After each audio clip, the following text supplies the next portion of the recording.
Guys, ওই তো দেখেন আজান হচ্ছে। এই আজানের সময় আসলে চুপ থাকাটাই ভালো, বাট আমি ভিডিও বানাচ্ছি, আল্লাহ জানে পাপ হয় নাকি। যাই হোক গাইস, নামাজ আসলেই আমাদের সকলেরই পড়া উচিত, কিন্তু আমরা কেউই পড়ি না।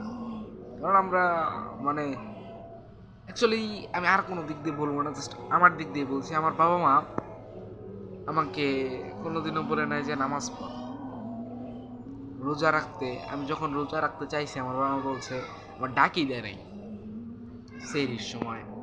তারপর এটসেট্রা, মানে শুধু আমার চাপটা ছিল শুধু রমজানের মানে শুক্রবারের নামাজের দিকে। তখন যদি না যাইতাম তখন আর কি একটু ধাক্কায় পাঠাই দিত যে যা নামাজ পড়ায়। বাট বাট বাট আমাকে এমনিতে কোনো সময়ই মানে আমাকে বলে না যে যাও নামাজ পড়ে আসো। যা জান দিচ্ছে গাইস, ভালো থাকবেন, সুস্থ থাকবেন, আল্লাহ হাফেজ। সবাই নামাজ পড়তে যান।